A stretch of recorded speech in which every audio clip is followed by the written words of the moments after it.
தமிழ்நாட்டில் சீமானுடைய அரசியல் ரொம்ப பிற்போக்குத்தனமாகவும் போய்கொண்டு இருக்கிறது. அது சம்பந்தமாக தலித் கேமரா சார்பில் ஒரு வீடியோ காணொளி போடணும் அப்படின்ட்டு இருந்தேன். என்ன காரணம்னா, பெரியார் யாருக்கு மிகவும் முக்கியமானவர் அப்படின்னு சொல்லி பார்த்தா, பட்டியலின மக்களுக்கும், ஒடுக்கப்பட்ட மக்களுக்கும், பெண்களுக்கும், இந்த 3 பேருக்கும் பெரியார் ஒரு மிக மிக பெரிய ஒரு தலைவர்னு சொல்லுவேன். அவரோட கொள்கை அந்தளவுக்கு இருக்குது. ஒரு எடுத்துக்காட்டுக்கு, அம்பேத்கர் எப்படி ஒடுக்கப்பட்ட சமூகங்களுக்காக இருக்கிறாரோ, அவரோட கொள்கையினால் எப்படி நமக்கு சுயமரியாதை பட்டியலின மக்களுக்கு கிடைச்சிருக்கோ, அதே மாதிரி பெரியாருடன் கொள்கையினால் மட்டும்தான் பட்டியலின மக்களுக்கும், பெண்களுக்கும், ஒடுக்கப்பட்ட மக்களுக்கும், விளிம்பு நிலையில் உள்ள மக்களுக்கும் ஒரு விடிவு காலம் ஏற்படுத்தக்கூடிய, அதாவது வாழ்க்கையை புரிந்து கொள்ளக்கூடிய ஒரு கொள்கையாக அது இருக்கிறது. ஒரு எடுத்துக்காட்டுக்கு, இது நான் பல காணொளியில் சொல்லியிருக்கேன். நான் ஹைதராபாத்தில் படிச்சிருக்கேன், டெல்லியில் படிச்சிருக்கேன், எல்லா பக்கமும் படிச்சிருக்கிறேன். ஆனால் எல்லா பக்கமும் இந்த துப்புரவு பணியாளர்கள், அதாவது இருக்கிறதுலையே ஒரு கீழ்நிலையான தொழில் செய்து கொண்டிருக்கும் சமூகம் ஒவ்வொரு மாநிலங்களிலும் இருக்குது. அந்த அத்தனை மாநிலங்களிலுமே எல்லாருமே பிஜேபி, ஆர்எஸ்எஸ் கூட தான் இருப்பாங்க. கைக்கூலியாக இருப்பாங்க. கொள்கை ரீதியாலாம் இருக்க மாட்டாங்க. அது கூட தான் இருப்பாங்க. தமிழ்நாட்டில் ஒரு காலத்தில் இருந்தது. ஆனால் பெரியாரிஸ்ட்டுகள் செய்த தியாகம், அவங்க பெரியார் கொள்கைகள் எடுத்து இயக்கம் கட்டி எழுப்பும் பொழுது மேற்கு மாவட்டங்களில் ஆர்எஸ்எஸ்ஸே இல்லாமல் போச்சு. எங்கள் அண்ணெல்லாம் முதல்ல விஹெச்பி சிவசேனாவில் இருந்தார். இப்போவும் எங்கள் சமூகம் இப்போ இல்லை, முதல்ல எங்கள் சமூகத்தில் இருக்கிற நிறையா பேர் சிவசேனா, ஆர்எஸ்எஸ் போன்ற அமைப்புகளில் இருந்தாங்க. பெரியார் இயக்கம் வந்த பின்னாடி எல்லாமே பெரியாரிஸ்ட்டாக மாறிட்டாங்க. எதுக்கு சொல்ல வரேன்னா, அந்த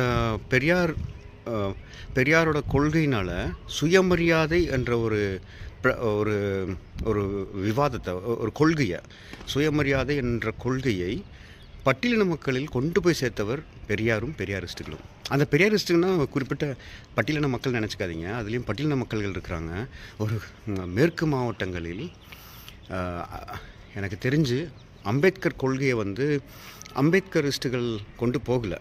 அவங்க அம்பேத்கரே படிக்கலை. அதனால தான் அம்பேத்கர் கொள்கை இது வரைக்குமே ஒரு குறிப்பிட்ட சாதியினர்கிட்ட ஒட்டிகிட்ருக்குது. அதுவும் ஏன் ஒட்டிகிட்டுருக்குன்னா, அவங்களும் அரைகுறையமாக படிச்சுக்கிட்டு அம்பேத்கர் எங்காளுன்னு சொல்லி இருக்கிறனால அம்பேத்கரை ரொம்ப சுருக்கிட்டாங்க. ஆக்சுவலாக பெரியாரும் அம்பேத்கரும் கண்டெம்பரரி. பெரியார் இப்போ அம்பேத்கர் மதம் மாறுவதுக்காக போகும்போது பெரியாருக்கு எழுதுகிறாரு, நான் அந்த மாதிரி மதம் மாற போகிறேன், நீங்களும் வாங்கன்னு எழுதுறாருன்னா அப்போ நினச்சி பாருங்கள் எந்த அளவுக்கு இருப்பாங்கன்னு. பெரியார் என்ன சொல்லுவார்னா, நீங்கள் போகிறது சரி, நல்ல மதத்தை சூஸ் பண்ணுங்கன்னு சொல்லுவார். அதில் இஸ்லாமுக்கு போங்க அப்படின்னு சொல்லுவார். சாதி தான் ஒழியணுன்னா இஸ்லாமுக்கு போங்க, நான் இதிலே இருந்து சண்டை போடுறேன் அப்படின்றாரு. அப்போது அவங்க 2 பேருமே அந்த காலத்தில் ஒன்றா வாழ்ந்தவங்க, ஒரே சமயத்தில் வாழ்ந்தவங்க, ஒரே தலைவர்களாக இருந்தாங்க. ஆனால் அம்பேத்கரிஸ்டுகள் என்ன பண்ணிட்டாங்கன்னா, பெரியாரையும் அம்பேத்கரையும் ஒரு ஐக்கனை பயன்படுத்தி சுயலாபத்துக்காக அம்பேத்கரிஸ்ட்டு பெரியாரை எதிர்க்க ஆரம்பித்தாங்க. அது முக்கியமாக செஞ்சது இந்த ரவிக்குமார், விசிக விடுதலை சிறுத்தைகள் ரவிக்குமார் தாய்மண்ணில் எழுதுகிறாரு. அதுக்கு எடிட்டராக இருந்தவர் அண்ணன் தொல் திருமாவளவன், விசிக தலைவர். அப்போது பெரியாரை பெரியாரை எப்படி பெரியாரிஸ்ட்டுகள் எல்லாம் கொண்டு போனாங்களோ, அந்தளவுக்கு அம்பேத்கர் யாருமே படிக்கலை. உண்மையை சொல்ல போகிறேன், அம்பேத்கரை முழுசாக ஒரு உணர்வு பூர்வமாக சாதி ஒழியணும் என்பது வைத்துக்கொண்டு யாருமே படிக்கலை. அப்படி இருக்கும் காலத்தில் பெரியாரிஸ்ட்டுகள் பெரியாரை அந்தளவுக்கு படிச்சிருக்காங்க. தமிழ்நாட்டில் நீங்கள் பெரியாரிஸ்ட்னு எடுத்து யார்கிட்ட போய் கேட்டாலும் சரி, பெரியாரிஸ்ட்டுகள் அப்படி சொல்லுவாங்க பெரியார் கொள்கைகளை பற்றி. அம்பேத்கர் கொள்கையை பற்றி போய் கேட்டிங்கன்னா அம்பேத்கர் ஒருத்தருக்குமே தெரியாது.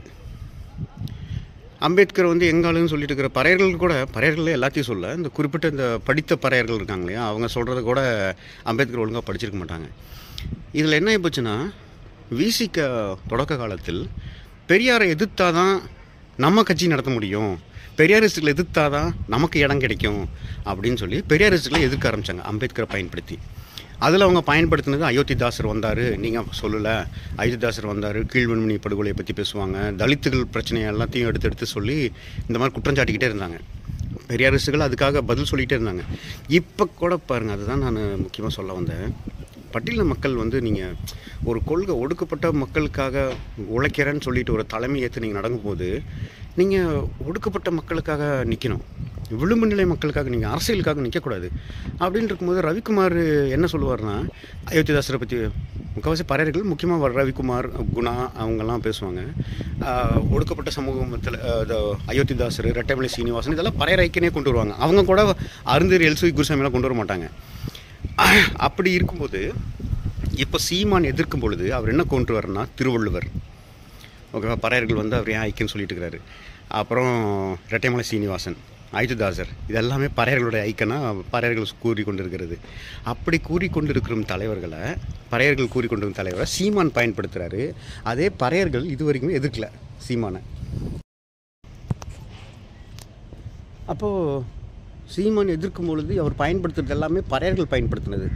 எனக்கு என்ன சந்தேகமாக இருக்குன்னா, ஒருவேளை விசிகா வந்து சீமானுக்கு விசிகான்னு சொல்லி உடனே விசிக தோழர்கள்லாம் கோச்சிக்காதீங்க, இந்த ரவிக்குமார் போன்றவங்க, குணா போன்றவங்கெல்லாம் பின்னாடி நின்று சப்போர்ட் பண்ணுறாங்களா?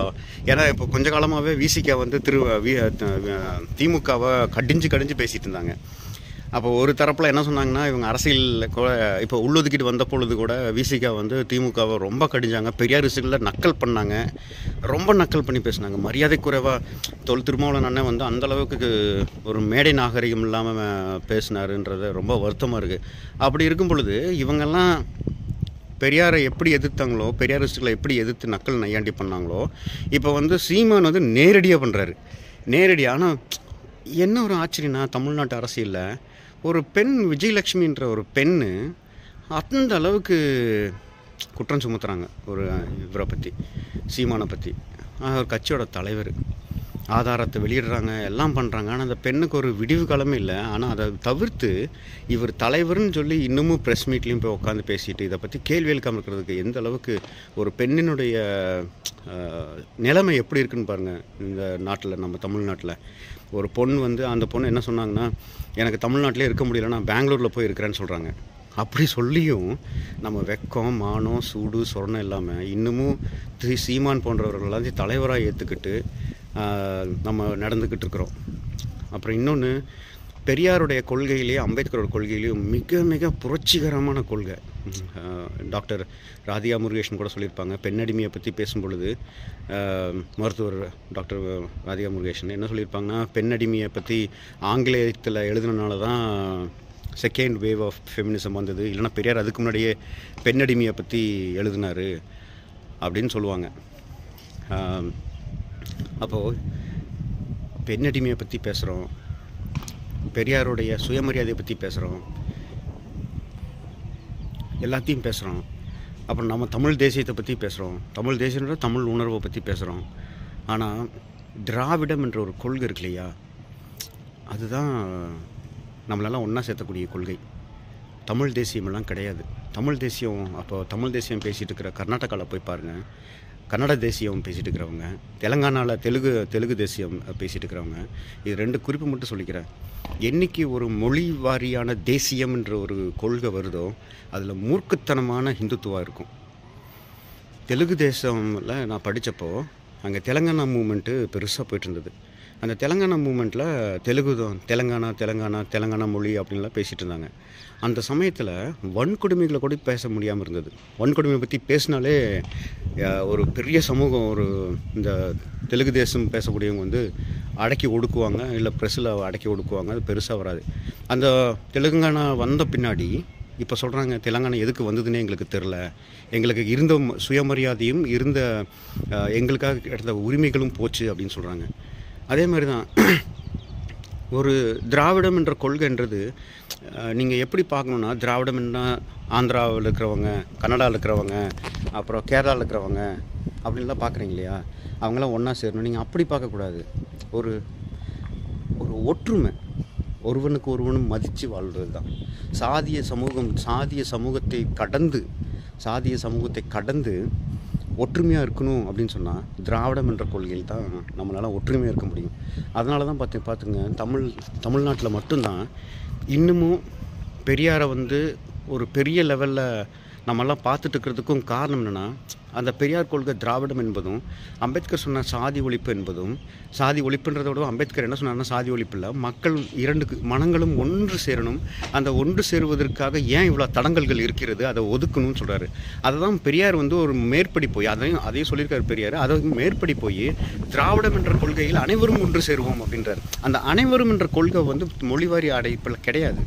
மொழிவாரி இப்போ சீமான் இதே தமிழ் தேசியம் பேசுகிறேன் பொய் சொல்லிட்டு சுற்றிட்டு இருக்கிறார் இல்லையா சீமான். அவர் வந்து அருந்தீரில் என்ன சொன்னார், வந்தேரிகள்னு சொன்ன திருமாவளவன் அதே தான் சொன்னார். இத்தனைக்கும் அவர் தலித்துன்னு சொல்லிட்டு இருக்கிறாரு. ரவிக்குமார் என்ன சொன்னார், அவ்வளோ கேவலப்படுத்தினார். அந்த கொள்கையில் எல்லாத்தையும் விட்டுட்டு திராவிடம் என்ற கொள்கையில் இது வரைக்குமே ஒருத்தரை கூட வஞ்சித்தது கிடையாது. அதனால் திராவிடம் என்ற கொள்கை வந்து முக்கியமான கொள்கை. அப்புறம் இன்னொரு விஷயம் எனக்கு ரொம்ப சந்தோஷமாக இருந்தது என்னென்னா, இந்த போராட்டத்தில் முற்றுகை போராட்டத்தில் சீமானுடைய முற்றுகை போராட்டத்தில் அருந்தீரர் கொடிகள் வந்து நிறைய பார்த்தேன். அதுதான் அருந்தீரர்கள். அருந்தீரர்கள் வந்து சாதியாக நான் பார்க்கல, அது ஒரு மெம்பராக சொல்கிறேன். ஏன்னா அருந்தீரர்கள் வந்து இது வரைக்குமே நான் சாதி சமூகமாக பார்க்கல. அவங்க மட்டும்தான் எல்லா இயக்கங்களையும் போய் கலந்துக்குவாங்க, விசிக்கால இருப்பாங்க, எல்லா கட்சியிலையுமே இருப்பாங்க. பறையர்கள் அப்படி இருக்க மாட்டாங்க, தேவேந்திரர்கள் இருக்க மாட்டாங்க, மற்ற எந்த சமூகமும் அப்படி சமூக ரீதியாக இருக்க மாட்டாங்க. அருந்தீரர்கள் வந்து அப்படியே தமிழ் புலிகளாக இருக்கட்டும் சரி, இல்லை நம்ம வெண்மணியான திராவிட தமிழர் கட்சியாக இருந்தாலும் சரி, இல்லை ஆதித்தமிழர் பேரவை இருந்தாலும் சரி, எல்லாருமே அங்கே இருந்தவங்க. இன்னொன்று சொல்லிக்கிற கடைசியாக, அருந்ததி இயக்க தலைவர்கள் எல்லாருமே பெரியார் பாசறையிலிருந்து வந்தவங்க. அவங்களுக்கு பெரியாரை பற்றியும் தெரியும், பெரியார் என்ன செய்தார்ன்றது தெரியும். அவங்க வந்து சாதி சமூகமாக ஒரு அருந்ததியர் தலைவர் எல்சி குருசாமி, இல்லை இவர் வந்து அம்பேத்கர் வந்து தலித் தலைவர் அப்படிலாம் யாரையுமே இது வரைக்கும் பார்க்காத சமூகம் வந்து அருந்ததி சமூகம். ஆனால் அந்த சமூகத்தை வந்து எவ்வளோ கேவலப்படுத்துமோ பண்ண சீமான் அந்த கட்சியிலலாம் தயவு செஞ்சு அருந்ததிகள் மட்டும் இல்லை, இந்த சமூகத்தை நேசிக்கிறவங்க வந்து தயவு செஞ்சு இருக்காதீங்க. பெண்களை நேசிச்சு பெண்களுக்கு சுயமரியாதை இருக்கணும்னு நினைக்கிறவங்க கூட அந்த கட்சியில் இருக்காதீங்க. தயவு செஞ்சு அதை விட்டு வெளியே வாங்க. அப்புறம் பெரியாரை படிங்க. பெரியார் வந்து இந்த ஜென்ரேஷனுக்கு முக்கியமாக தேவை. அதை சொல்லிக்கொண்டு சீமானை வன்மையாக கண்டிக்கிறோம் என்று சொல்லி முடித்துக்கொள்கிறேன்.